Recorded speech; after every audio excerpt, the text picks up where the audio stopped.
The first 3 weeks of the eruption here in Hawaii, crazy things would happen in the middle of the night. A new fissure would open up and it would threaten a new neighborhood. Thousands of people were evacuated from their homes. I started the Hawaii Tracker Facebook group to help people understand what's going on and get their questions answered. Hey, how's it going? We're live. This is Fissure 20. We had hundreds of people all throughout the neighborhoods sending in videos, articles, and images. We spend a lot of time making sure the accurate information gets out. This is live. Still lava moving. They weren't just sharing a story, they were helping their neighbor. If a family was being evacuated, the group would just jump in and help out. So it was huge. They were watching out for each other. Hello everybody, thank you for coming. Thank you for the support from everybody. As we go through this, we're growing closer together as a community. When tragedies like this strike, you really realize how much you need each other.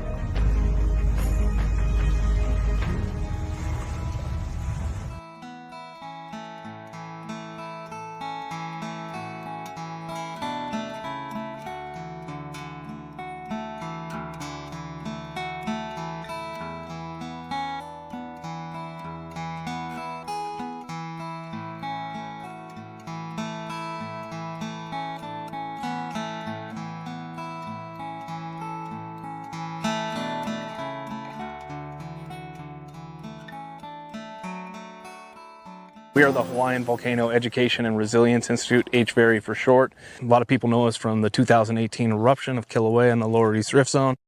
Working under Hawaii Tracker on the Facebook group. Since then, we've been trying to carry on and take the lessons, the hard lessons that were learned during that eruption and try and prepare for the next major disaster that comes to our island.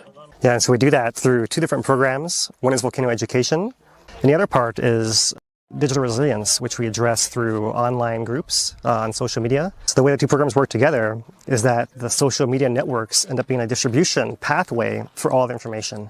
And having that network in place means we can provide more than just volcano education, but any other preparedness information as well. What we were working for really came about in the Mauna Loa eruption in 2022. Within hours of that eruption starting, we had the mayor, Mitch Roth, we had USGS HVO Ken Hahn on the stream trying to help flush out a little bit of the ongoing because it's so new. It's completely different from our previous major eruption, which was 2018.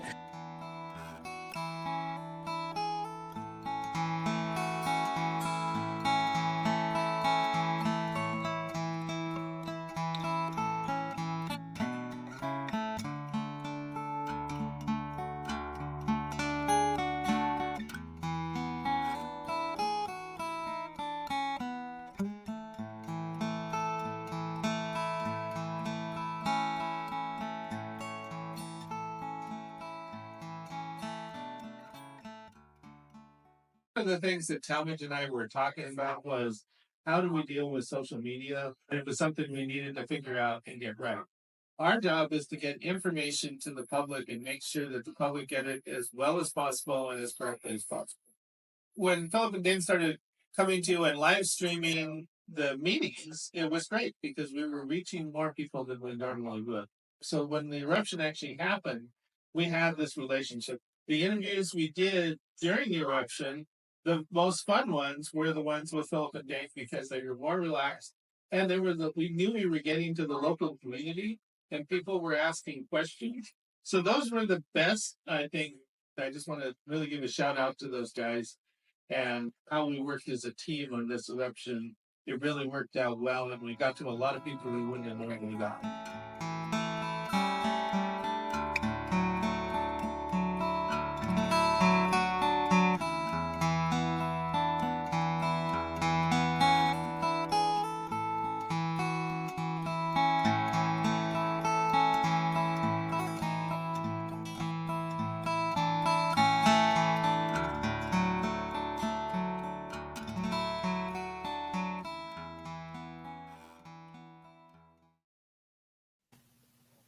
Aloha everyone.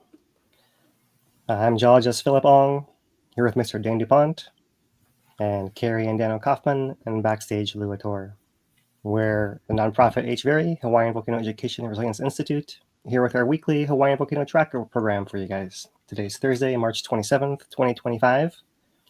We have just had a historic high fountain eruption episode of the eruption occurred yesterday on Kīlauea Summit. And so we'll recap all that for you guys. And with that intro, how are you doing today, Dane? We're doing pretty good. So we get to call them high fountains now. It got over that 1,000-foot mark. We can start officially using that term, right? Yeah. So yeah, we technically qualify now. At least this one fountain that 3 times peaked above that height yesterday does certainly qualifies. Yeah. And yeah, I'm doing good. Oh, sorry. Go ahead. Yeah, I was going to say in the context of some of the other high fountains in the past, like not every single one's a high fountain either. So yes, this is the long answer to your question. Awesome. All right. Yeah. So I was able to attend the Hawaii County's Hawaii Island Creative Media Summit today. Well attended, a lot of different people there. So great network connections, and looking forward to what we can do collaboratively on that side of things. But yeah, get into the eruption update. I'm sure a lot of people are excited about this last episode.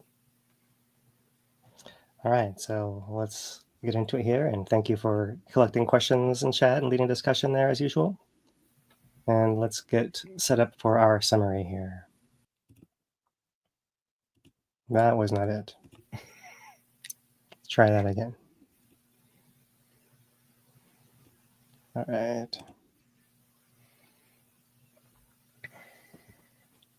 Well, hi everyone. This is our Hawaiian Volcano Summary for March 27th, 2025. Kīlauea has just produced the highest lava fountains of its current eruption that began back in December, with peaks over 1,000 feet or 305 meters that occurred during a 15th episode, erupting yesterday, March 26th. Here you see a video of that, one of those phases with that south vent producing a high fountain and a north vent producing a lower fountain, both of them jointly flooding the crater floor. The high fountain was visible throughout the park. Lots of people have had experiences with seeing the eruption. And due to some weak winds, there were some impacts of tephra and Pele's hairs that fell in nearby communities, as well as national park viewing areas, including the overlooks there. So here's a quick time lapse showing what that fountain looks like over a course of half an hour during that peak phase. If we look at the other time lapses from the USGS, this one is from the S2 camera. And the USGS is classifying eruption episodes as beginning once lava leaves the vent. So you see here those slower ooze-up flows that preceded the main fountaining phase were the beginning of the episode, followed by the high fountaining phase that comes afterwards. So we had 24 hours of the onset phase and 9 hours of fountaining during this most recent episode here. Looking at the thermal image here, we can see the lava exiting the vent on the right and starting to come across the crater floor during those slower phases. Once a high fountain comes and arrives and floods the crater floor, it also starts dropping tephra hot lava in the vicinity of the camera. So you see here in the foreground, the last image transmitted by this was just after noon yesterday during the middle of that high fountaining phase, when this hot material actually impacted the power supply to this camera, as well as a laser rangefinder, and this KW camera as well. So here is a view of that last phase of fountain dropping tephra. You see it flying across the screen here just before this camera shuts off here. All this is happening in that same area of the national park within Kīlauea caldera at the summit, with events in the southwest flooding the inner crater floor.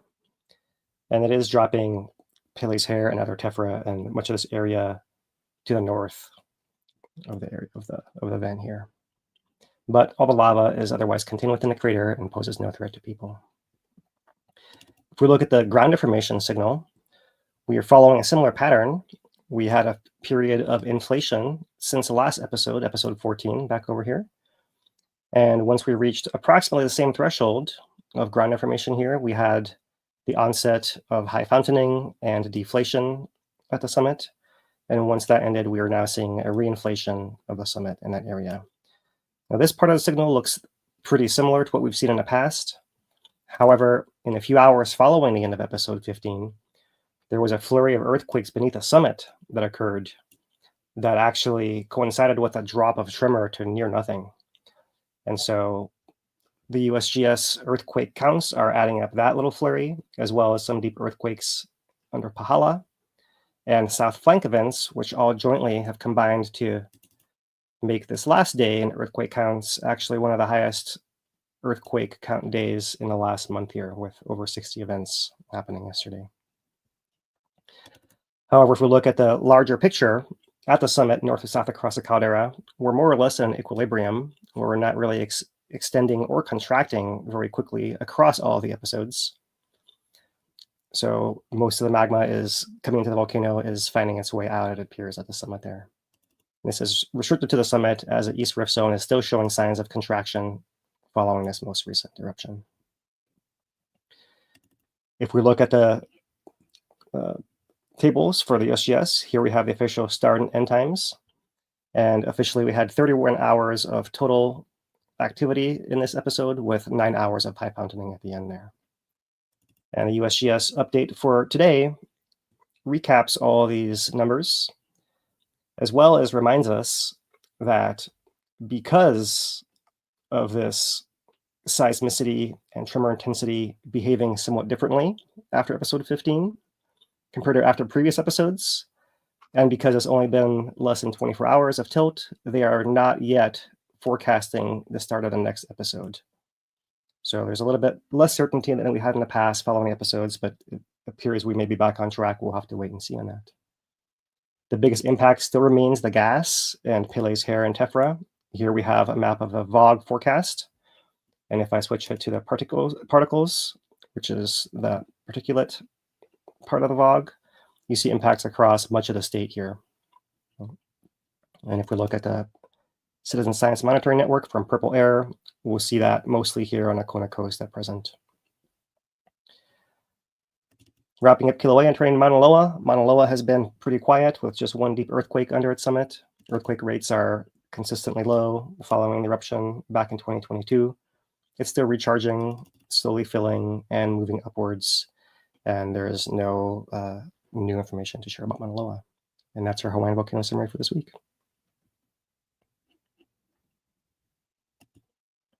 All right, so we'll turn a little bit more to our hazards. Most important thing that we're talking about here.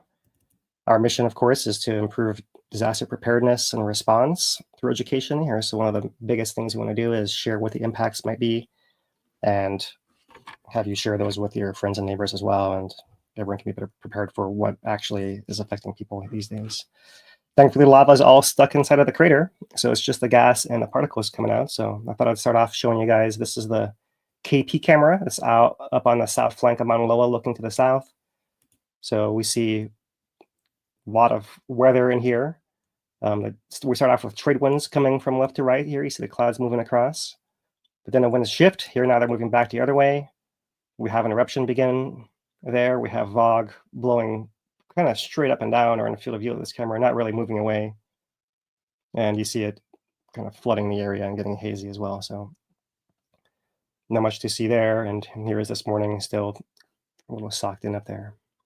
Here's a different view. This is from the Volcano House, the National Park camera. And so here you see there is our eruption starting to ooze lava from the vent. The high fountain phase begins there. And then the wind changes and you can't even see the red because there's a obscured field of view here from all that stuff blowing right at the camera here.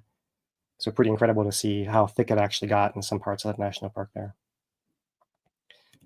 So our source for our forecast is VMAP, the VOG Measurement and Prediction Project out of UH Manoa.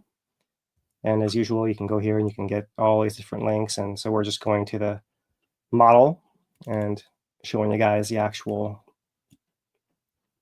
forecast of where this stuff is actually blowing. So right now, they're actually only inputting 1,000 tons per day as the output, right? So they're actually still calculating the previous pulse of gas that's still sweeping out. You can see by the end of this forecast loop, which goes out about a couple of days, a lot of the stuff is starting to blow out off of the screen here. But for now, it is forecast to have impacts statewide. A little bit more in a VOG. Here we can go to the state air quality map. And it's really only showing one bad data point down here near Ocean View at present, but as we know, that's not always reflective of everything. So Purple Air is a good second source, and it shows us more impacts here on the South Kona coast. pretty low numbers as far as impacts elsewhere in the state. Maybe there's something happening there, but maybe it's not really that much above background and hopefully not that bothersome over there. But here you can see on our island quite a bit of yellows and a couple of reds up here as well. All right, this is measuring, just to remind you guys, the air quality overall. So this is impacted by the volcano as well as anything else nearby, whether there's any kind of smoke or fire or exhaust or that kind of thing. So, but when we've looked before, we've seen that none of these is usually red. So something is happening to elevate those. Okay, and then our final monitor site here is a national park. So we'll come to this website here and everything is in the green presently up there. Of course, emissions are way down. But we can look even at the charts over the last 24 hours and see that at least since 5:30 p.m. yesterday, everything has been in the green across the park sensors. All right, so it is possible to get more satellite SO2 emission data. So here we're just pulling up some of the more recent captures. So here it is, capture from the 27th. You can see that wide impact beyond a Big Island. And other days, it's a little bit more localized when you have lower emissions in these intervals between the episodes here. But so there it is. That's kind of one snapshot per day view. And as we often like to do, here's windy.com, where you can see this SO2 layer. So we zoom in and it looks like there's quite a lot of SO2, at least somewhere in the atmosphere above us, maybe not down here at ground level everywhere. But you can see it's actually a big swath of the Pacific here that we're occupying with our volcano putting out this gas that looks like it eventually makes its way up across Mexico and into the continental North America. So that is our hazard summary here, where there is gas that's really all over the place, but down here in the ground, not so bad. As usual, if you're a nearby resident or visitor, then take the usual precautions, especially if you have any respiratory sensitivities and that kind of thing. So let's turn to the earthquakes now. And earthquakes are reset on my screen here as usual. This is something I've been fighting with this website forever and ever. It likes to reset itself if it gets zoomed out or in. And then it likes to reset the background. It likes to add all the different labels of everything on there to make it so you cannot see the earthquakes so well. And it likes to obscure the land with recent flows. So finally, here is a map I want to show you guys. There it is, the earthquakes colored by depth.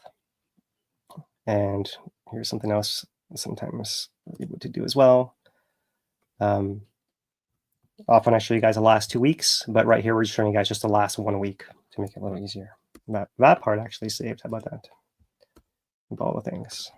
Let's try. So we have our deep earthquakes in the Pahala zone over here on the blues and purples. We have a few intermediate earthquakes over here on Kīlauea.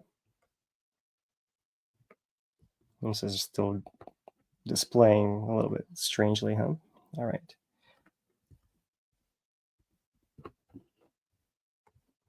Can I get it to not be a rectangle like that? All right, try this here. So other offshore events as well. Some of these are deeper flexure settling events. And the other interesting thing happening here are these shallow ones on Mauna Loa. One here near the Northeast Rift, magnitude 2, a mile down, and a little cluster of smaller ones, less than magnitude 1 here, less than magnitude 2 on the southeast flank of Mauna Loa. And as we know, Mauna Loa can adjust. Oops, I think I'm holding the wrong button there. Mauna Loa can adjust back and forth with Kīlauea on its southeast flank in this area here, moving back and forth as the volcano on the side of it adjusts. I'm not sure what's going on with my mouse issues right here. Let's see if I can overcome this. Let's just leave this map. I guess it's not friendly to me today. All right, so this other website from the USGS is showing all the earthquakes. And now I have them for the last week sorted by size. So the largest event was a 3.2 offshore Kona, 19 miles down. 3.0 deep Pahala on the Kīlauea side right over here. Another 3.0 offshore, 20 miles down off Captain Cook. Then another 2.7 over here in Pahala. So all the big earthquakes are these settling events or deep Pahala events until we get to this 2.6 here. That's that northwest flank of Mauna Loa. So all the events that we talked about on Kīlauea are all pretty small, not even showing up on here. But because it's something different than we've seen before, and especially because of that tremor signal, that's what's making it noteworthy here. So let's dig into that a little bit more. Let's turn to our monitoring data and looking at the USGS updates that they've put out over the previous days here. And I'm going to start back on Tuesday. There was a 9:54 a.m. update. And at that point, they note episode 14 has been over. They note that within the North Vent, on that day, on Tuesday the 25th, at around 9:30 in the morning, there were small dome fountains, 20 to 30 feet or 5 to 10 meters high, visible in the vent. As a note, lava was confined within a cone at this time. And that means to them that since lava has not exited the cone here, I'm going to try to explain this more clearly this time, that this was not yet the beginning of the episode. So this was at this point still a prelude to the onset of episode 15, right? So I think what they're using to categorize the beginning of the episode is lava actually leaving the vent area. So at this point in the 25th, we see dome fountainings within a vent, that first low-level activity, but not actually leaving the vent yet. By the next day, or here is later that day, they note that episode 15 began at 12:04 p.m. with the onset of vigorous overflows from the north vent, right? So now they're noting that lava is leaving the vent, and also that there are continuing cycles of lava rise, fountaining, and vigorous overflows, and drainback events, but no high fountaining as of that point in time at 2 p.m. on Tuesday yet. They note that there were many small cycles of spatter fountains. They note times here, a whole bunch of times between 9:30 and noon here that lasted from 5 to 10 minutes each. And they note the 9th cycle was the one that actually produced overflows that extended into the crater out of the vent there. So then they note a further number of cycles continuing here. I won't keep naming all the times because they eventually get to the point where they say, where is it here? Well, maybe it's not in this text, but eventually say that there end up being over 100 cycles of filling and drain back. So I will not quote every single time of them for you guys here.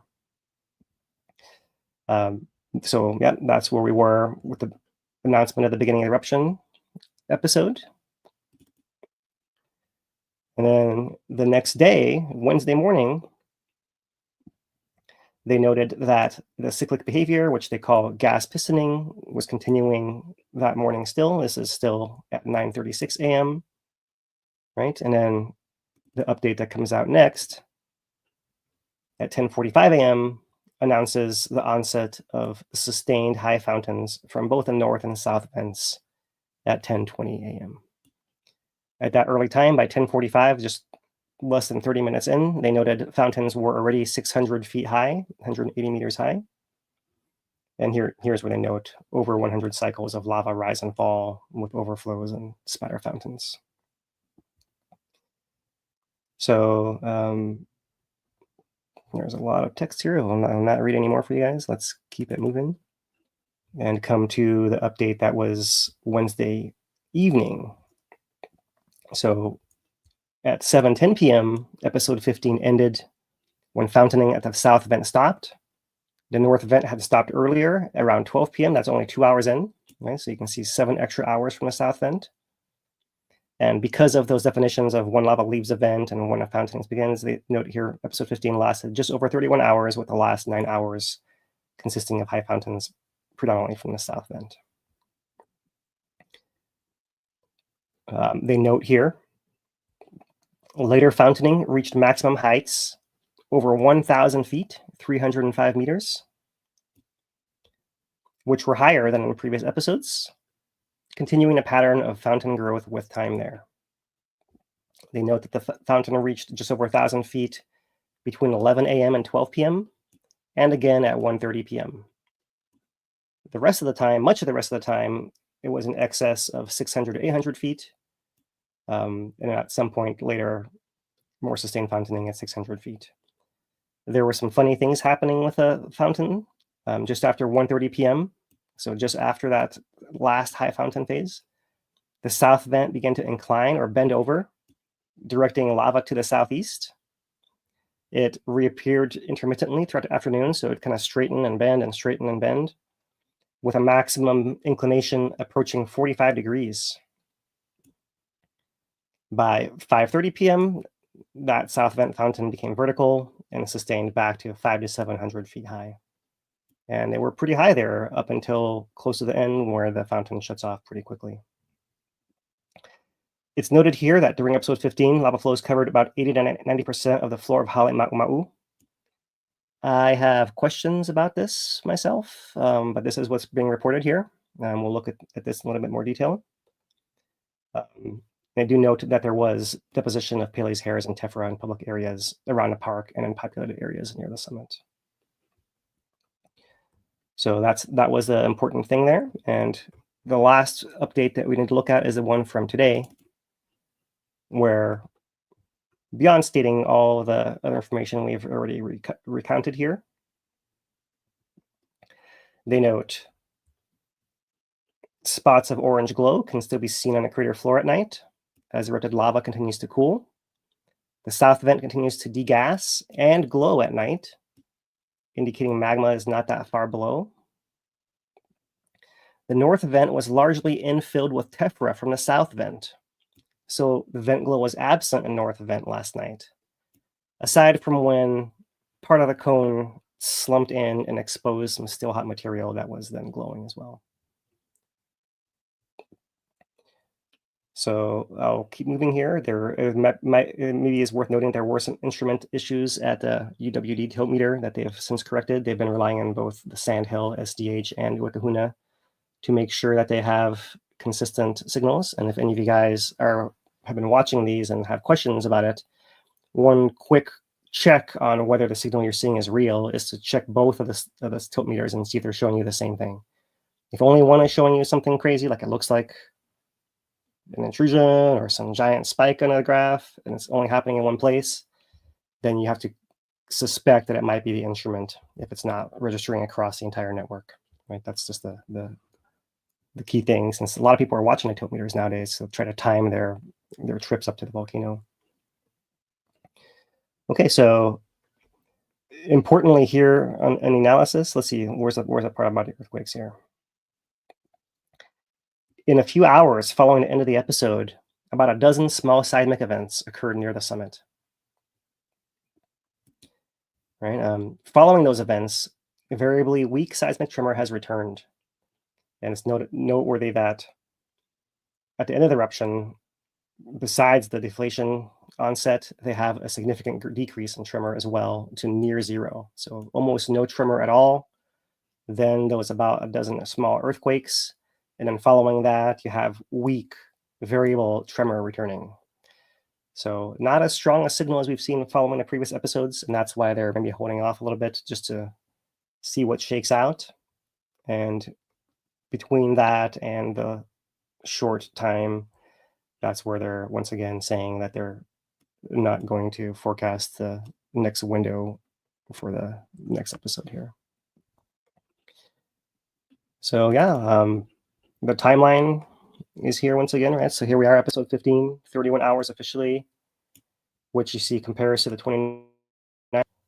And I'll go through this data a little bit more in the future. I was hoping to share this with you guys today, but there's just so much to share regarding this high fountain episode that will have to postpone some of this. But what you maybe can see is that overall the pattern is that the eruption lengths or the episode lengths are getting longer, but they are consisting of an initial phase of this low-level activity. In this case, it was about 24 hours, right? And then our actual fountaining phases are getting a little bit shorter within that overall longer eruption length.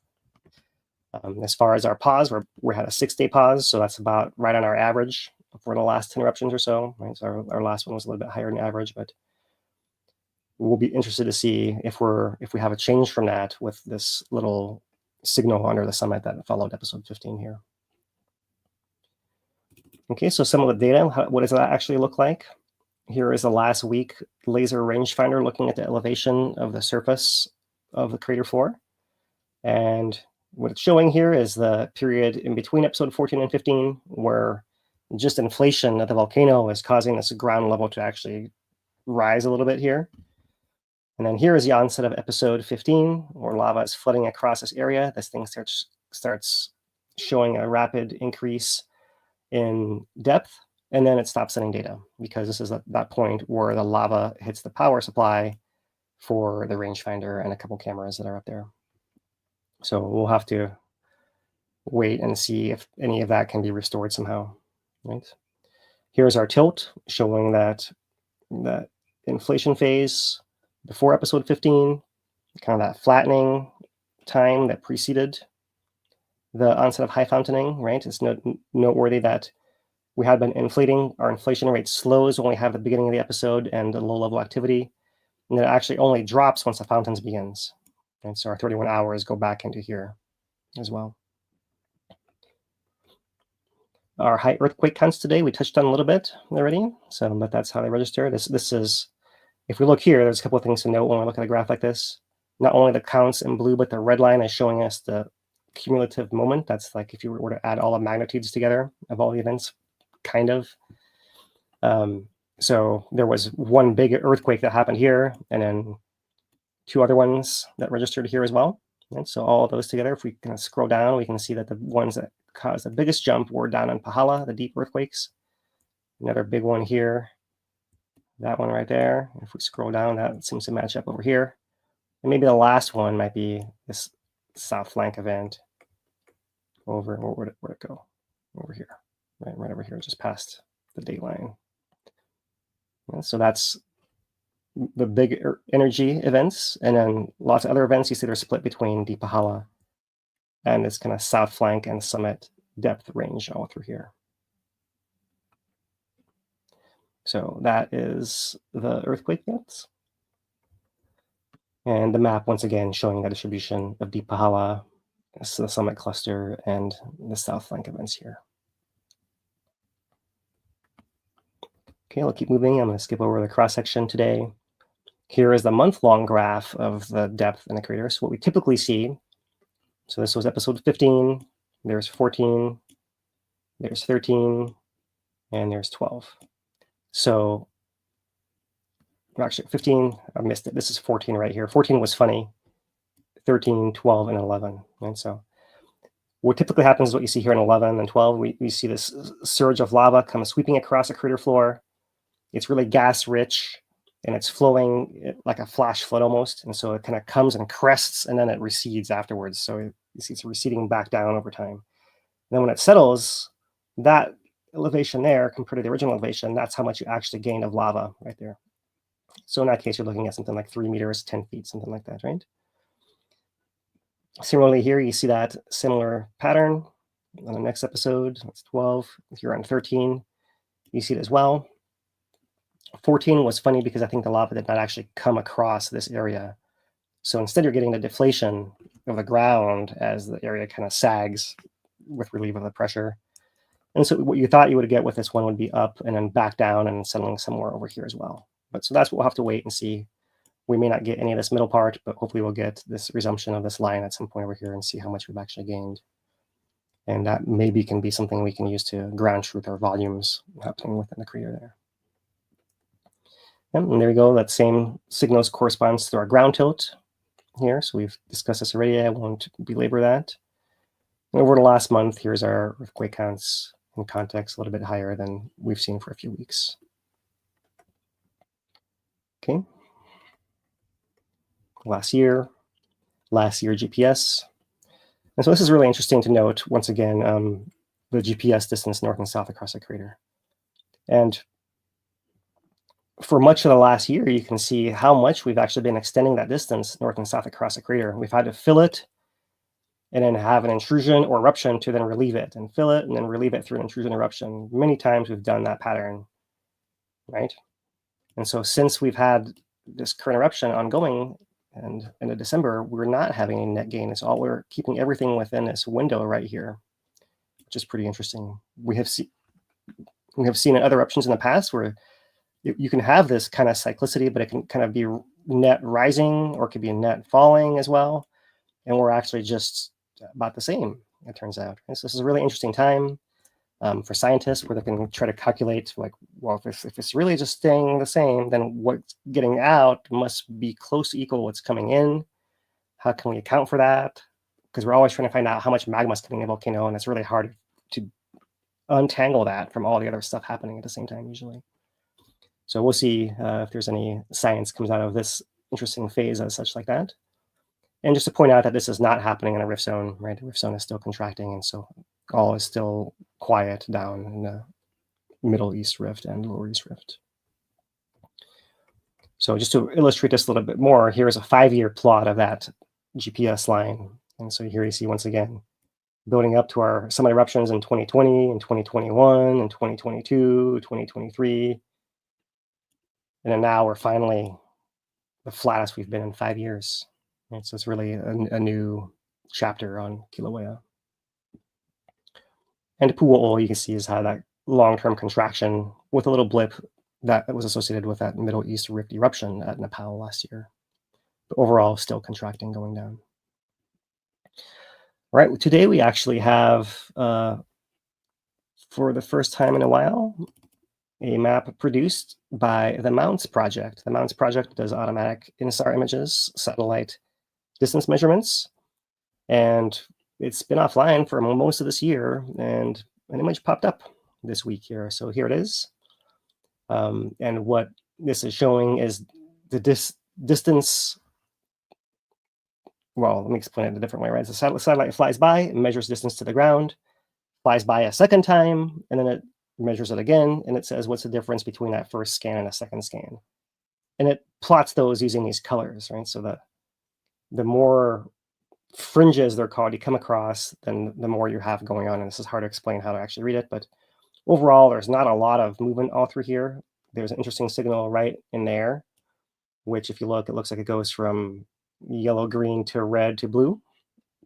So yellow, green to red to blue is this way towards the radar. That thing is rising. That's a piece of ground that's rising over there. So interesting to note that there's something over there in this like shallowest southwest rift area. Just a little bump right there. But also this other blob down in here looks to be showing more of a deflation pattern. It's the opposite pattern as you see here, right? You see kind of blue to red, and here's like blue to green. So this piece of ground over here, which is is closer to the South Caldera Reservoir, which is kind of down in here, in this area here, which is likely feeding the shallow reservoir and feeding all these fountains over here. That seems to be actually deflating a little bit here, actually dropping. So maybe that cross caldera distance line on GPS by itself is not enough. There's a little bit more going on. We'll see what we can dig out here. This is our 2-year GPS matrix that I have here on this website. Unfortunately, many of these stations are not updating anymore on these 2-year plots, so we'll focus on the ones that actually are. Right? So Byron's Ledge is still transmitting, and what I like to focus on as our first proxy most of the time is this third panel down, which is the up and down motion of the station. It's also showing east and west and north and south, but up and down is pretty good starting point. So what you can see is this station tends to rise when a volcano is inflating, and it drops during eruptions or intrusions. And here we are in December. It actually dropped down for a while, and then now it's dropping down, but at a slower rate. But it actually is dropping very, very slowly here at the outlet station. That's really the pattern. It's not really shown in a distance. The distance maybe isn't changing, but it can do that and still come down together. And that appears to be a little bit of what's happening there based on Byron's Ledge going down. What other stations have we got? We have the outlet station here, which is in the south part of the crater. It is also slowly going down, right? And look at the difference for all the last 2 years. There's not been anywhere else that's really done that, right? And I think Ahua here, this is just south of the crater. It's also going down. So you can see here, there's a pattern of it actually does seem to be relaxing the surface a little bit, even if it's not contracting so much. And beyond that, I think the only other station we have still transmitting to the public site is Pu'o'o. So let me come all the way down here to our one station in the rift zone. And there it is. And you can see that there it is also going down. No surprise on that one, but we haven't seen the summit ones doing that for a while. So that's the fuller story there. And I thought I would wrap up this first part of our update by just sharing this plot. This is a plot of maximum fountain heights in meters for the Pu'o'o eruption. The Pu'o'o eruption had 47, or through episode 47 of high fountains, right? And so our most recent fountain was 305, 1,000 feet. That would be right through here. Right? So that's about where we are. So I just want to point this out, right? We started off talking about, like, can we call it a high fountain now? What is it? Is it? So we talk about this era of Pu'o'o as the high fountaining eruptions, and what you can see is how did it actually start? Started out that through episode 10, 11, 12, 13, 14, they also were all under 1,000 feet. Their episode 15 was also the first one over 1,000 feet, it turns out. And then I had a bunch more. Not to say this is how it's going to go here. That's just totally guessing if you're going to say that. But just to show what patterns of fountainings building over time happen to be, right? Big differences, Pu'o'o erupted about once a month. So this interval between episodes was about 25 days. Ours is about 5, right? So it's clearly not the same thing, but it's interesting to look at what data do we have and what patterns actually are there. So that's the first thing I'll pull out. We'll go into this more next week, as I said, because there's still a lot more to show visually about this episode. But the last thing I'll show about this is beyond how fountains build over time to this high fountain phase. Maybe we'll see that here, maybe not. The last time we've had a fountain over 300 meters, over 1,000 feet high on Kīlauea is on this graph too. It's this one right over here, episode 44. That goes back to April 1986. So it's been just under 39 years since the last high fountain over 1,000 feet on Kīlauea volcano. And that one was on a rift zone, right? Not at the summit. So since the summit, it's been since 1959. So it's really a historic time to see this, and we might see fountains increasing. We might see, or it could be anything, right? The patterns are actually pretty variable across the different eruptions. So that's something that we can recap more in the weeks to come. So I'll leave that as the teaser for the future there. And we will continue with all the visual stuff, time lapses and images and that kind of stuff after a break here. But I will pass it to Dane and Lou for now. Right. Thank you, Phil. Let's go ahead and bring Lou in here. Hey, Lou, how you doing? Doing good. Doing good. Quite a night yesterday. Yeah, you went up there, huh? Yeah. We were in and out of the park. I'm going to show a little bit of that today. And Awesome. first time I've been in the park in a lot of years where there's been a lot of stuff in the air from the tephra, the Pele's hair. It was interesting. Yeah, it was nasty out there. Yeah, let's go through this. Make sure screens are working today. All right. Well, here are our notices, our alerts and conditions from the park. Everything has been about the same except for some new additions. The Kīlauea Visitor Center is still under renovation. It is located now in KMC. It's the Kīlauea Welcome Center now. Closures and delays are happening constantly with construction up there. Watch out for the yellow jackets. And yesterday while I was up there, the Waikuna and Kīlauea Overlook were closed. That was due to all the tephra, all the Pele's hair flying around. Pay attention to that. Here's a small void at Wahine Kapu. That is at the Steeman Bluff there. A great place to view. It's where we actually walked out to yesterday to take a look and get some shots. Driving is the second biggest issue other than air pollution or air contaminants in the park. Take your time up there, be patient. Most people up there don't know where they're going, and most times there's nowhere to go because everybody's waiting to park. So take your time. There are more cyclists on the road and people are walking everywhere, so please watch for them. And pack essentials. You're going to need to bring your own water. There is no water filling stations. This came out from Jessica Fairkane the other day. Got water. Visitors to Hawaii Volcanoes National Park need to plan ahead and bring their own drinking water for now. You could purchase some at KMC, at the MWR store, Volcano House, if they're open. Maybe you're there after hours. Just be prepared and bring your own water. The water station at Kīlauea Visitor Center is unavailable due to the renovation closure. Bottle filling station will be reinstalled at Waikahuna once it reopens in the weeks ahead. In the meantime, water is available for purchase at Volcano House. There we go. Viewing is everywhere. If it's too busy in one parking area, keep driving. You'll find a spot eventually. Yeah. Right now, the viewing is mostly dictated by the air and fallout conditions from the Pele's hair and the VOG. The second would be the parking situation. And both of those are really dictating where you can end up going.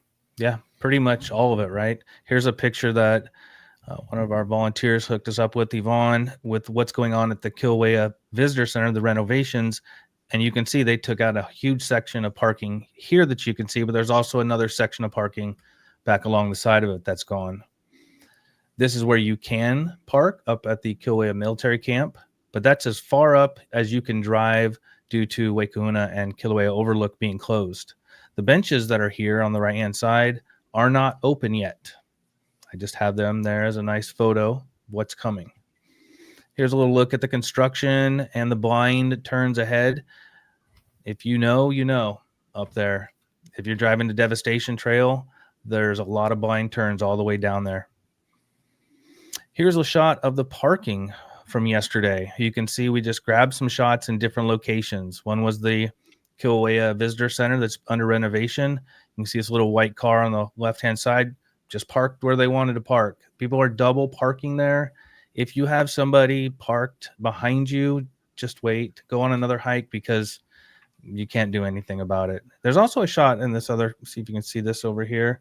That is the new HVO facility right there. There were people parked all along that road as well at KMC. Go slow. There is the Steaming Bluff parking area right there in Overlook. Packed. And if you are concerned about parking and you need another way to access the park, hop on the red line. The Helion will take you right into the park, but you still have to pay your park entrance fee. But if you're worried about parking, there are other options. We do not have a bus in the park yet. If you have missed the eruption, well, you can always do Life on the Edge up there. It happens 4 times a day. Talk to the rangers, get all kinds of questions answered. Go into the Kīlauea Welcome Center, and they can break it down for you when the tours are going on and all the info you need there.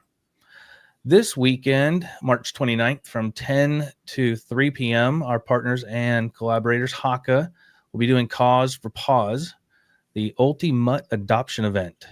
So they'll be there providing important disaster and emergency preparedness tips, demonstrate how to create emergency harnesses, and offer signups for our disaster animal rescue enrollment. Today, I saw on USGS Alaska, there was a post on how to care for your pets when it comes to a volcanic eruption with ash.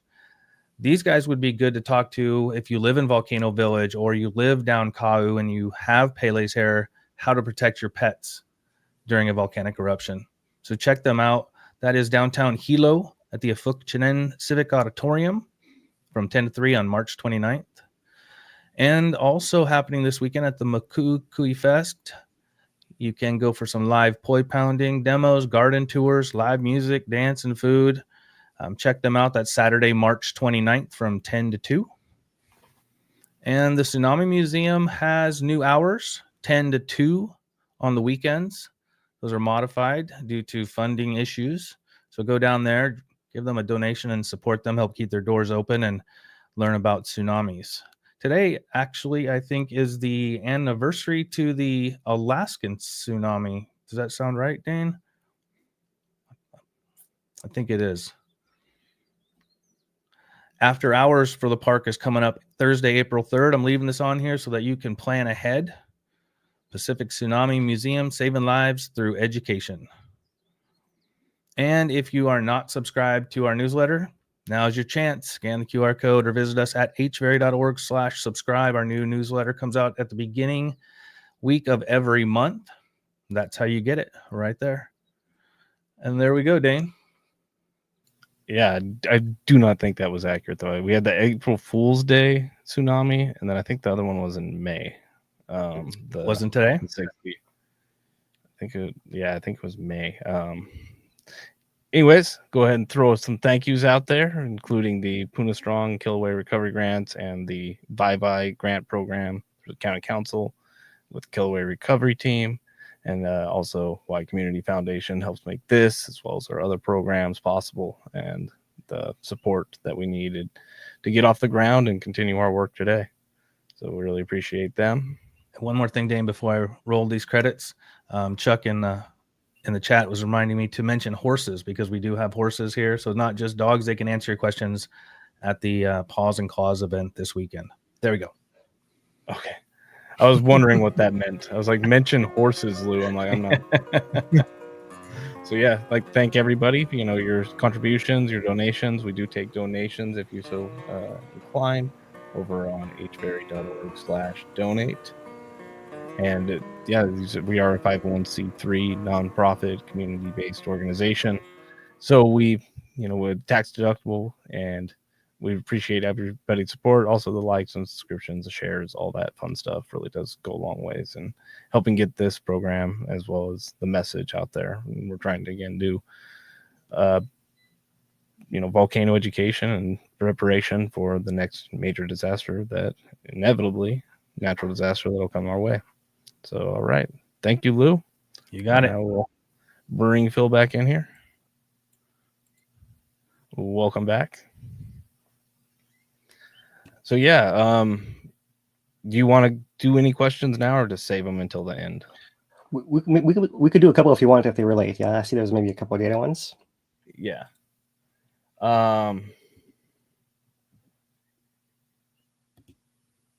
So Lay asks, how does the crater caldera floor gain altitude if it deflates after or during eruptions? Yeah, that's a good question. It's some remnant of the lava that's left over, right? So the lava that's coming out is super gassy, and this is what I have this plot up here. When you have that foot of lava that comes across, it might pile up something like that thick, and then it's actually losing gas and flowing downhill away from there. But here's where when it settles to a new level that's slightly higher, so we actually have a net gain here of, in this case, it was 3 meters, right? If you look at this one, 955 to 958 to make it easy, 3 meters on that one, and then 962, 4 meters on that one, right? So you can see that we're actually gaining, something like 6 feet, and then 9 feet, and then 12 feet. And so over time, you do end up stacking enough layers that you are filling in the crater floor, right? That's basically the short answer to that. It's a good question, Lee. And it feels like at a bigger level, it's almost like 2 steps forward, 1 step back, 2 steps forward, 3 steps back. And eventually it's a net gain, but there's a lot of ups and downs along the way. Yeah, and I should also say we're using this is really a point source, right? It's the laser's pointing at one point across that, what is it, 300 acres, right? Like area. So we're really looking at just one point in the ground and how that area is getting flooded. And so that area is close to the vents, so it has a good chance of getting flooded, but it doesn't actually get it every time, as we saw in the last episode. It actually seems to have gotten missed there. And so there's actually a thicker pile near the source and a thinner pile farther away. So imagine that the maximum thickness being reported by the USGS is actually close to the vent, and it probably has kind of thins out further away you get, right? But then when you get to the far end, then you have those ooze up flows, so it might thicken back up again, and it's trying to correct itself that way by oozing out where the crust was thinner before. So that's the other thing that's also happening, is that the magma is going underneath the crust and lifting it up, not nearly as much as it's paving over top of it, but it's enough pressure to drain the fountains that it seems to be doing a little bit of both, actually. And in previous episodes, we've seen more clearly that there was larger injections of lava underneath the crust as well. So in theory, this laser rangefinder is capturing all of that because it's shooting there even between the episodes. And if the ground is rising, getting swollen up, then it would catch it also. The only problem is it's only looking at one point, and most of that injection is further away from where this laser is actually pointing. So I'm not sure how much it's actually catching there. But so yeah, lots of things to think about. It's, you know, might seem kind of straightforward till you start digging into details and you start thinking, well, hold on a second, if we're losing so much, how do we have anything left? And yeah, there's just slightly more being left over, right? So you're having essentially your mostly degassed lava thickening the crater floor is what's happening here, and also getting injected from below from time to time. All right. Let's go ahead and do one more. How about? So I don't think we have anything prepared for this, but maybe we could just point it out on the map. Atlas asks, where are the current vents compared to an overlay of where it was open before the original collapse, so pre-2018? Pre-2018, and where it was open? Yeah. I presume that means what the crater? The crater? Where the Halemaumau, the vent was, essentially. Is it in the same spot, I think is the question, or is it slightly more north or slightly more west? Both? Yeah, I'm not sure that particular image is one that we actually have. I was thinking maybe just draw with your pen on roughly. Yeah, it's there is a map that has it, and I'm gonna have to recall from memory more or less. Like the original 2008 to 18 lava lake was somewhere in there. I'm going to draw something like that. Like maybe it was slightly more this way, maybe it was slightly more over here, but something like that. It's somewhere in this ballpark, south central part of the current footprint here. Right. So a lot more west. Yeah, so the current vents now, so what's happened now is after that collapse, we have this series of ring faults that are concentric that kind of come around, right? So there's that one, there's a larger caldera one that looks like this, but this one wasn't as active. It was more this one, and then there was a one in here as well, and then other little ones like that as well. So the magma is finding those cracks as pathways out now, and so it's easier to come out over here than it is to come out through the middle, although we've seen it come out through the middle before also, and there's some questions about why did that happen? And so yeah, it's we can generalize and make our observations and them say it usually works like this, but Mother Nature will always come and make exceptions for us to then learn more about it. I think that's the nature of this. And I am seeing in chat that the Alaska earthquake did happen. I was thinking of the Alaska tsunami that got Hilo in 60. Oh, okay. Yeah, so I think there was just a little, I heard wrong. I was thinking of a different event. All right. So yeah, thank you, Chad. Go ahead and, yeah, we'll try and catch up on any questions we missed or in the later section. All right, so let's turn to some visual observations on Kīlauea. It's our practice of Kilo, of observing and sharing what we are observing. And so we'll start off with a video that USGS produced, which is pretty reminiscent of one that we showed here a couple weeks ago. This is USGS combining the S2 camera views of all the different fountains to that point so far, which might have been 2 episodes ago. So you're going through, this might be episode 3 here. That's one of the longer sustained ones. They cut out all the stuff in between. But so really can see is how the fountains in the earlier phases were present, but nothing here is at that nearly 1,000 feet high. So the fountains have grown over time, right? If you're curious about how the north vent and south vent interact, how they grow when one goes on, like you can see they're acting in sync most of the time. Here it's just the north vent. Now the south vent's back on. You can alternate back and forth from eruption to eruption. You see there's collapses of the cone and blockages, reforms. Move the camera because the fountains are getting taller. They're trying to catch all the fountains. So now we're getting closer to the crater rim as far as the height of the fountains. And there is their compilation. And maybe it'll look a little reminiscent of what we showed you guys, a very similar thing a couple weeks ago. So we'll update that. I have a new version of that coming for when there's time to stick it in, but that's not this week, as I've said. All right, so we have photos from the USGS as well. They're pulling us back to episode 14, and I thought we could start here just to have some context of how this was similar and different. So a wide angle, there's a fountains, episode 14. different views of the fountains, different heights. You can see one slightly higher and much darker plume here with all that tephra and Pele's hairs and bits of rock that are turning solid and black, filling the plume and getting carried away. This one I thought was quite interesting here. We actually have Kīlauea tropic birds flying around, riding the thermals around these plumes. And this photo by Matt Patrick, who is by now a master Kīlauea photographer. He's the one taking pictures of these birds at the summit all the time. But here he says a trio of Kīlauea white-tailed tropic birds were flying circles close to the fountain at the summit, presumably riding the thermal updrafts around the vent. So pretty cool to see that. And there is the geologist capturing video episode 14. You can see they're up here on the crater rim. It looks like that fountain is right there. Clearly it's above the rim. There they are. Here's one of these webcams. So you can see, how they could possibly be impacted. They're not that far away from that lava. You can see here in this view.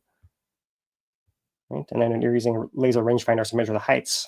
And that's how they're reporting those values to us.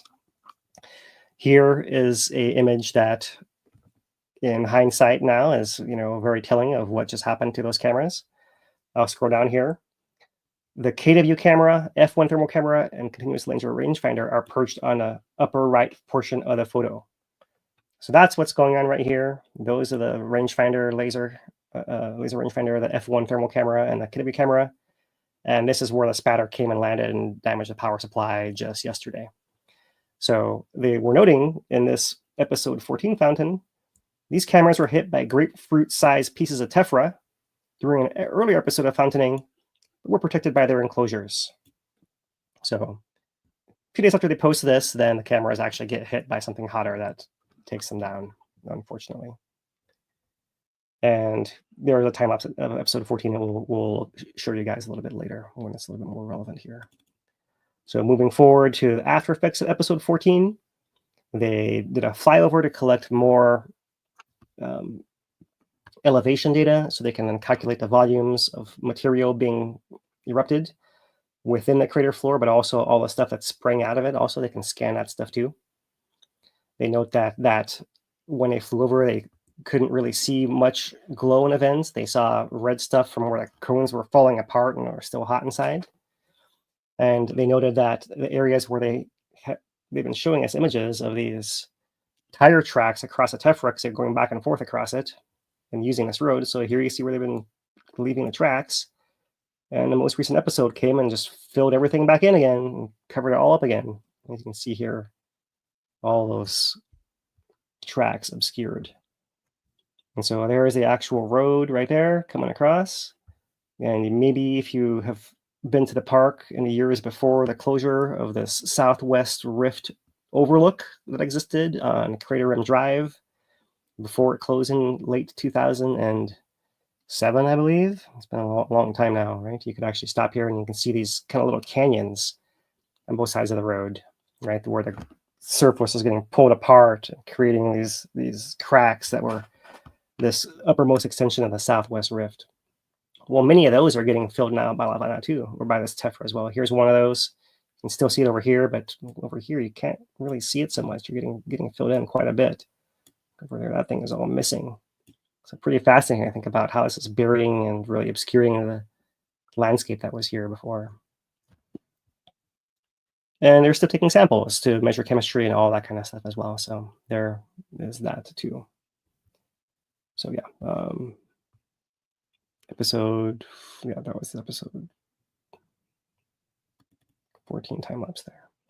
So episode 15, they have posted some pictures of as well. They're starting their coverage here with that low level activity, the cyclic low fountaining and drain back.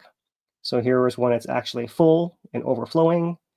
Then the bubble that's pushing all this lava up kind of reaches the surface, it pops, it starts venting out, the lava level drops back out. And that's what's happening there. There's a video coming up. Here they are once again taking measurements of the fountains. This was taken at 10:41 a.m., so just before that 1,000-foot burst, first one. There they are. Here's a 750-foot measurement burst of lava from that same crew. And then here is our episode 15 video. So let's cue this up for you guys here. And it starts with, this is looks like the north vent, and the lava is all the way at the top, has just overflowed out. There's a flow coming out this way, but that big bubble has just reached the surface and is now starting to break through the crust and release through this low-level fountaining.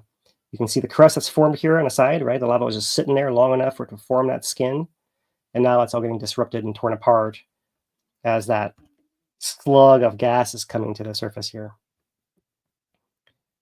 So you see there it's causing some low-level spattering, but overall the level of the lava is starting to go down.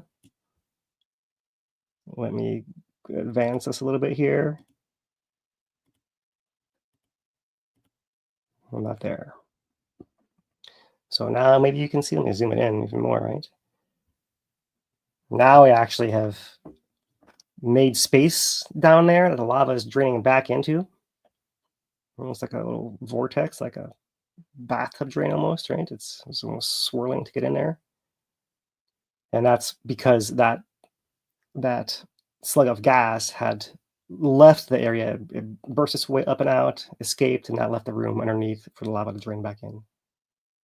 Now you can see more of that gas coming out still, even right there visually.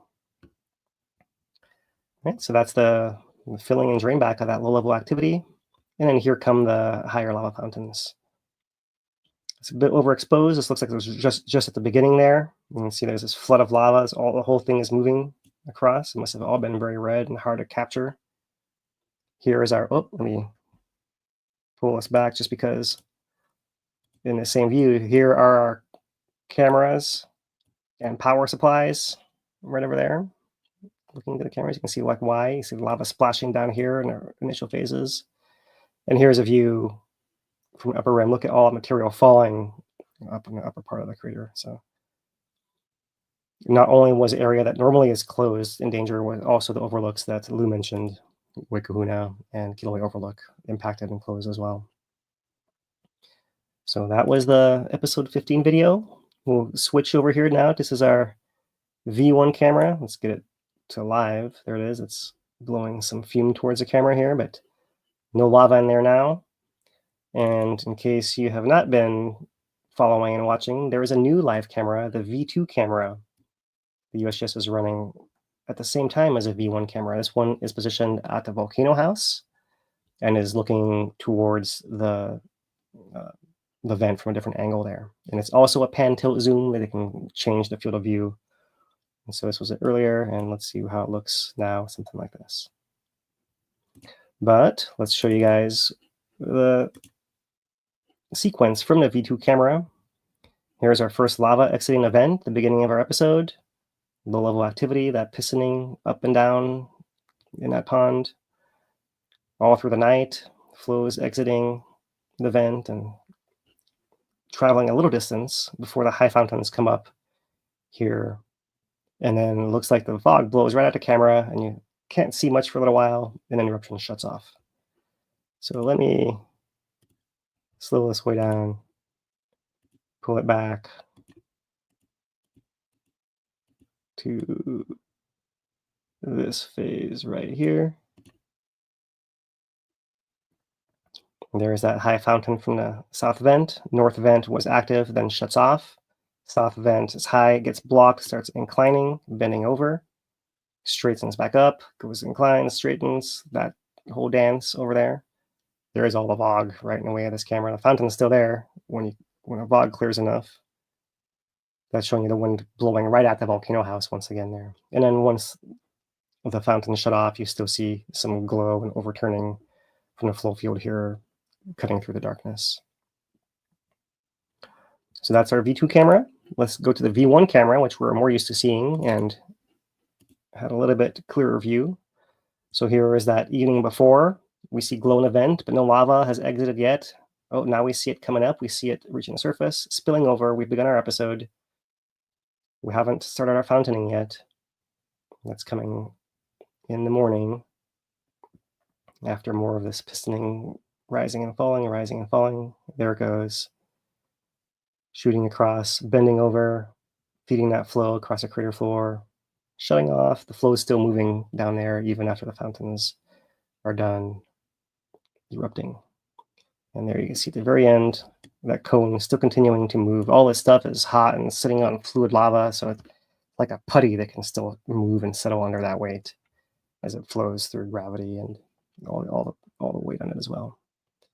So one more time, the higher fountains, let's once again slow it down. Just so you can see that sequence. Tephra flying at the camera, more vertical. North vent is off. There it's more inclined. See it, that 45-degree angle almost right there. Come back and back up. Stuff still flying at this camera. There's stuff in the air in almost every frame here. Starts getting dark. The fountains shut off, and the flow in a crater is continuing until it stalls out. So that's the view from the V1 camera. A lot to look at here, and a little extra tephra to dodge during this time. S2 camera. Okay, so from the south, glow at night. Here come our first overflows the next morning. And there they are. South vent more visible in this view as well, doing its pistoning. You can see the north vent sustains a higher level, likely because of the shape of the vent there. Here comes the high fountains. That inclined fountain comes straight at this camera. It was almost a little scary to see that fountain coming at you at this speed here. So let's pull it back, show you that again, and slow it down.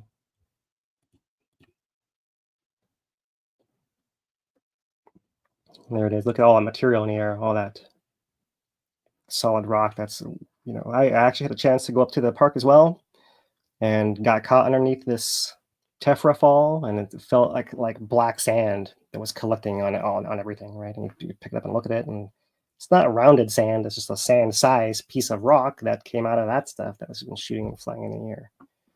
So pretty incredible to see all of that. And I know I'm not the only one among us here watching today that had that experience. So it was certainly memorable, right? And not one will forget being caught under that stuff that's so itchy and scratchy. It gets like underneath all your clothes and through the gaps in your sweater and like in your sunglasses. You don't want to put your sunglasses on.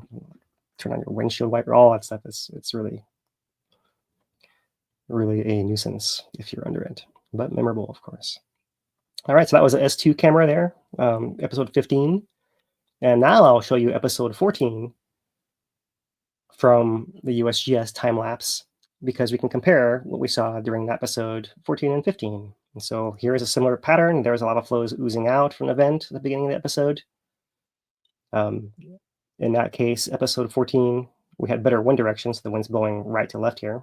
But we have a pistoning happening in the north vent, similar to before, right there. This all precedes the onset of high fountains. Both vents are pistoning a little bit, but the north vent's higher there. I forgot how slow they made this time lapse here. Let's see if we can come a little faster here. Through the night, there is the lava oozing out. And I want to see some fountains. All right, there we go. So south vent's more continuous. It picks up. North vent's intermittent. They both start together. North vent drops down, turns off. South vent continues shooting high above the crater rim. In this case, the wind's all blowing the tephra to our left, right? But in comparison, not that different from what we saw in 15, where the north vent also shut off.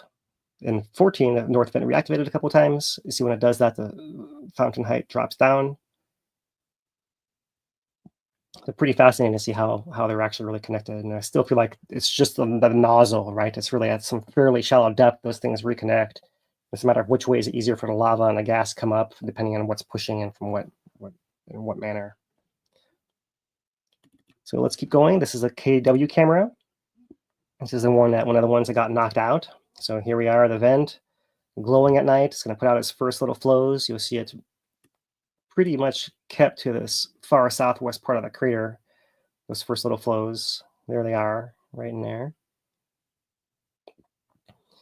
Through the night, they continue. More of the pistoning, over 100 pistoning cycles. And then here come our high fountains. And our camera cuts off. And likewise, our F1 camera, you see how this ends as well, but from the beginning, there, the glow popping up, the lava is actually getting shallower within the vent, pistoning within the vent, finally spills over to start the episode, oozing on the crater floor across here. Still cycling. This is now the middle of the night. So morning time, and our high fountains come, flood the crater floor, give us a few frames of tephra flying across the view here, and then the camera cuts out. Here's a view from the K2 camera on an old observation tower at Uikahuna. This is the overlook that was closed, was right in here, one of the ones that was closed. So here comes our high fountain, and all this stuff's going to start blowing across there and actually towards the camera this way too. See, it's almost like a blackout there, even if the, yeah.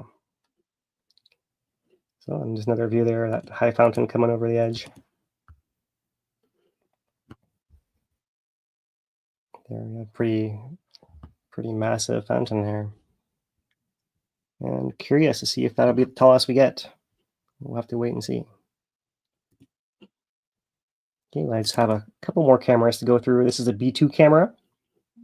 So this one is looking closer in. Our vents are over here in the southwest.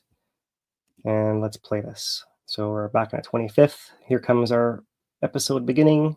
The first night, our high fountains and our flows, and they come across, and that was that. I'm gonna play this again because this is one of the cameras where this is where I have questions about this 80 to 90% of the crater floor got covered. There's a flow, like here's extent of lava visible on this camera. It doesn't look like 80 to 90% of the crater floor, does it? At least from here. I get the view is skewed a bit, but that's kind of weird from that angle there. It's almost like it was text from the previous episode type of thing. Yeah, and I'll show you. Well, I'll show you the B1. Maybe this also helps inform what's going on. But before we move on from the B2, here's a B2, just a daytime view, cycled from the day before and the day afterwards. So what I'm trying to look for is the crater floor actually rise at all during this event. And it's pretty hard to see. It looks like it didn't move much at all. But if you look at right when it cycles, there's a tiny little step down. And it's kind of hard to see. But if it was maybe zoom it in, you can know where it actually wiggles. There's a boundary that kind of goes around through here. And if you come over here to if you look at the wall of this crater before the lava comes and floods it, it seems like it's actually pushing up a bit right in there. So pretty subtle, right? But this camera is really zoomed out. It might not be something very measurable, but it does appear like there is something moving under the crust at some point, cause it to pop up just a little bit. It's just not as big a signal as we've seen before. Other episodes have shown us some much bigger undulations across this surface. But the final piece of all this is the B1 camera here. And so that B2 camera was more down in here, looking off this way. So now we have a broader view. And let's play this for you guys. There's our eruption onset, episode onset, I should say. There's our fountains. And look at this. Right there at the end. Yeah, so I have it on loop here. There's our episode start. High fountains, they come across that much of the crater floor. And then way over here, we have this big ooze-up flow that actually makes this pretty large pad. Right through here, this is the September 2023 fissures and cones that still remain. So we're largely to the south of that, right? But most of that little quadrant of the crater got lava as well. So it does add up if you add this and that over there, but I still have questions about whether it really gets to 80% or not.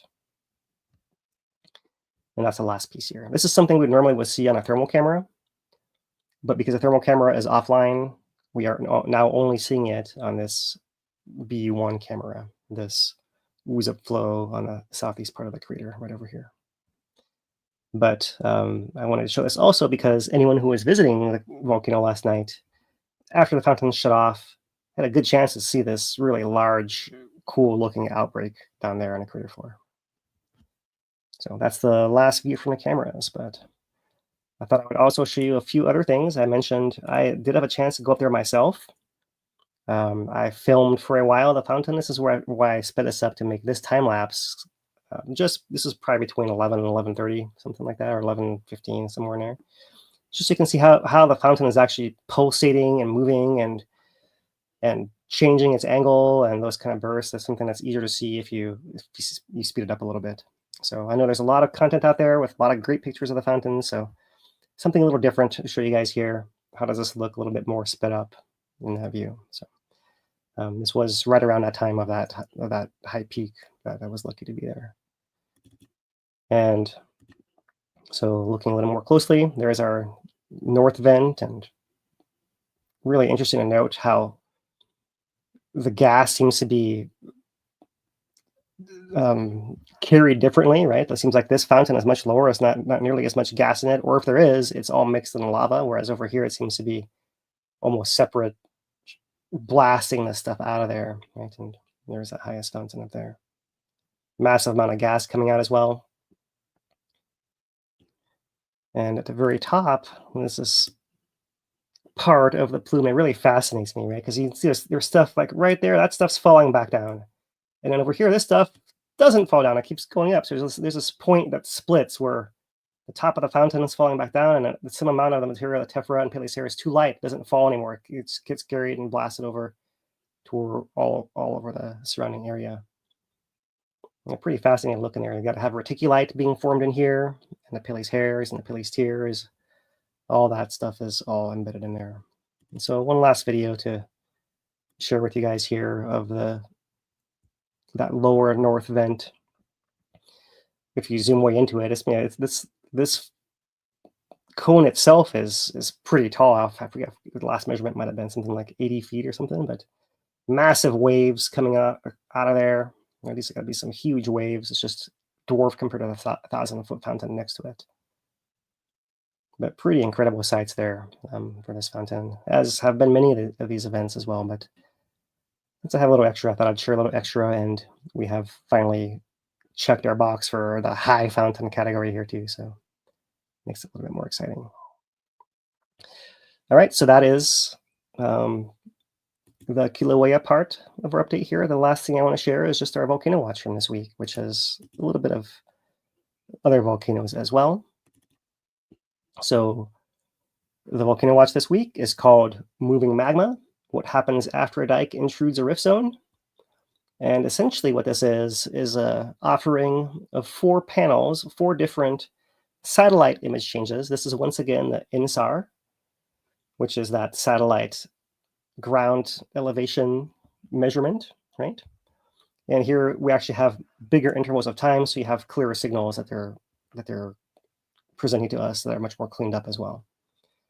So to start off, panel A, this is the southwest rift of Kīlauea. Here is Kīlauea Pele, the summit caldera. This image is showing recharging of the volcano in this southwest part of the summit area. But this actually followed this big intrusion that went down a southwest rift over here.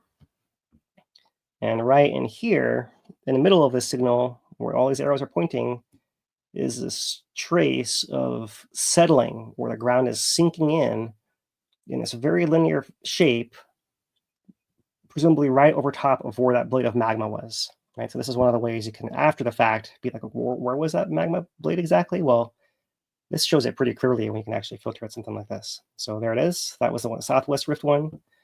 Here's an example that goes back from 2008 to 2010. This was the era of the Father's Day flow in the Middle East Rift Zone. So here's Makapui crater. Here's Nepal, where we had our eruption in 2023.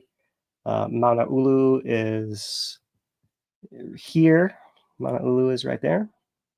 Pu'uhuluhulu cinder cone, famous hiking spot in the park, is right in there. So there is normal contraction of the rift zone. That's what all these stripes over here are. We have some interesting signals. This is the Alai lava lake that was filled during a Mauna Ulu eruption. ending 1974. It was so thick, it's still cooling and contracting and settling. That's still visible year to year in satellite data. Look at that, like 30 years later. Not just the Alai crater lava lake. This was a crater, now there's no crater anymore. That's how thick of lava is in there. But also Makapui had an inner crater that was partially filled up, and that's showing that same signal of settling right in there also. But in the middle of all this, where the arrows are pointing, there is a trace of our dike, of where that blade of magma went underground. We see this west side of it. It kind of goes underneath this really speckled stuff here is where there's forest, and you can't scan through the trees. So we can see where it's bare lava, what changed in the ground. Over here, I don't quite know, but we know it doesn't quite reach it. It doesn't reach all the way to over here because it's not over there. So somewhere in there. And now you can do some modeling to figure out exactly how long, how deep, how wide, all those kind of things to account for all other signals you've seen. So just to see what this actually looks like, this maybe helps you understand what this blade of lava looks like underground. Next panel, panel C, Mauna Loa 2022 eruption. We're scanning it in 2023 from May to May 2024. So it's really interesting to see this because in that period of time, 2023 to 2024, most of the signal is this big bullseye here on the left. That's refilling of Mauna Loa. This is showing magma coming into Mauna Loa, and the volcano is swelling and filling up, and it's clearly visible. Each cycle of colors here is 2.8 centimeters, or just a little bit over an inch, right? So you can see that over that 1 year time, 1, 2, 3, 4 inches, 5, get to here, right? 5 inches of uplift to that area, right? So when we say Mauna Loa is quietly filling, there's not much happening over there. It is filling 5 inches worth of actually rising up towards the satellite, but not any earthquaking and no other signs of real stress where it's going to break out and have to leak to the surface, right? And that's often the story of these volcanoes, is how much can stay underground and how much needs to get to the surface to accomplish the work that's trying to do. All right, so here's our last panel, panel D. This is now, we're scanning post 2018, where our scan is from October 2022 to October 2023. So this is this is 130 right here. Right. There is Pu'ukapoho, and here is the dike from the 2018 eruption right there. And in this time from 2022 to 2023, they also detect movement away from the satellite, settling, sinking into the ground of this area over that 2018 dike. So if you're curious, like where was that stuff close to the surface? There it is right there. That you can see through the trees, because as you can see, the rest of this image has a whole lot of ground cover that you cannot see much through, right? So this is not just the entire length of it, likely, right? We know that there was more of it in this direction too that got pretty shallow underneath the road where the plates were put in and we're measuring temperatures. And west of there, on Ala Ili Road, where we've seen subsidence since then with lots of steaming and impacts on the residents in that area, all following 2018. But this is part of that story as well, showing that from 2022 to 2023, it's a little ways ago still, but this is likely happening at a lower rate still. We're having settling of that area over that dike right there. So that's the Volcano Watch this week. There's more details you can get from the article there, but that's just kind of talking through the lessons that I would like to share with you, right, of how we can understand what magma is doing, how it moves through the ground, how it erupts, how it can affect us, so that if it ever does come into our communities again, like in 2018, we can be ready to mobilize and educate our families and friends and neighbors on what to expect, right? And so we can respond accordingly. All right. Back to you guys, Dane. Yeah, go ahead and finish out some questions. That's good for you. Yeah. All right. Yvonne asks, I wonder if the north vent will go again next time. Is it choked? It is so choked with tephra. If pressure is high enough, could it push it out? Yeah, it's a great point. Yeah. There's a lot of stuff stuck in there, right? But the pressure gets pretty high. That's a lot of pressure coming out of the vent, even right there, right? So it seems like every time that one of the vents has gotten blocked, they've reactivated eventually. Now there was, I forget now, was it episode 6 and 7 maybe, that the south vent shut off for 2 episodes in a row, maybe something like that, before it reactivated. So it's possible that maybe stay shut off a little bit, maybe through the next episode, but it could also quite easily be flushed out, right? There's a massive amount of force coming out of these vents here, and tephra is not very heavy or hard to move, and compared to like a plug of degassed lava, for example. Right, and it had that hornado formed between one episode, and then that just got blasted away, I guess, as soon as it went. Yeah, the spatter cone, yeah. So a hornado technically is something that's rootless, right? So like over a lava tube or a lava flow, not over the vent itself, usually. But it's pretty similar, right? It's just a different scale, like a little mini cone inside a bigger one that's proportional to the size of the spatter in the fountains. And really steep, too, like that. Right. Yeah. Same structure. All right. So next would be Volcano Nerd asks, why do the fountains change angle? We saw this one shooting somewhat, at a 60-degree angle or something like that at certain points, and then it would fix itself and goes. Yeah, I just, that's why I like to use the word nozzle, right? It's really like the nozzle of a garden hose, right? It's just like what's blocking the actual opening. And we've seen that all this stuff that's moving around is trying to flow back down into the hole. And the only thing stopping it is the stuff coming out of the hole that's stopping it from flowing back into the hole. And if some chunk happens to go in there, the fountain lets up a little bit and some piece of it falls in or drains back in, then that can obstruct it.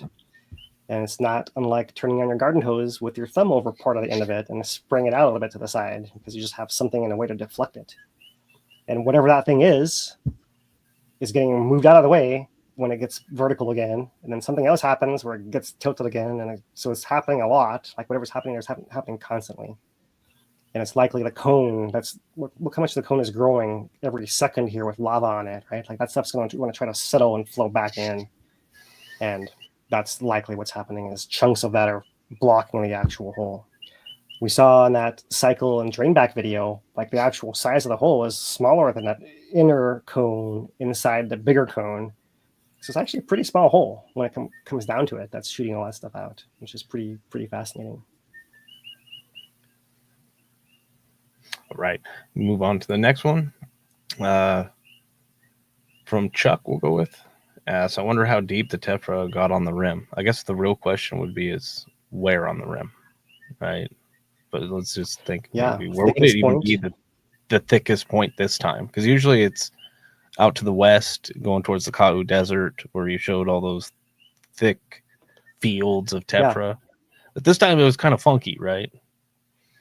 Yeah, I still think that area, right, Mio? So maybe it wouldn't be right where those tire tracks got covered during the last fountain episode picture we showed you guys. It's more towards the cameras, clearly, because the cameras are offline because they got hit by lava.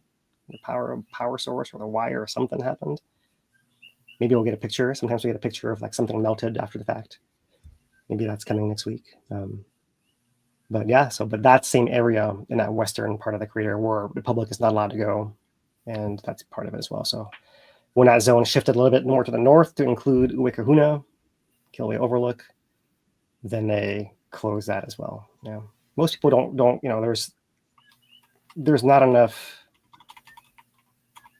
I'm not trying to make this sound bad, right? Like there's so many people in a park that the rangers that are there can't address every single person that's there. It's like a wave of people. So some people don't know what Pele's hair is, or like that you shouldn't be like looking up and having it land on your eyeball, because that's a terrible thing to happen. That you should cover your arms and your face, and it's all written down in the park guidelines, but not everyone's coming to the park is getting all that. They're not coming across a ranger. So myself on the Overlook, I noticed how to tell people like, yeah, watch out for that stuff and cover your eyes and cover your face and don't breathe it in. And so the work still needs to be done here, right? Although we want to make sure, especially that our residents know what's going on, even if the visitors are a little bit clueless sometimes. Right. And if you are planning to go up, just, we know that these have been roughly on a week cycle. So go ahead and throw the PPE into the car So things like an N95 half-face respirator, really good thing to have up there. Some simple glasses or goggles, the better it fits, the better. Things like that, even down to having just little gloves so you don't prick your fingers into stuff if you touch something, right? And Yeah. also, Simple as a hat. I wish I had a hat because I had Pele's hair in my actual hair. And that is a pain to get out. My tip is always do not put stuff down on the ground.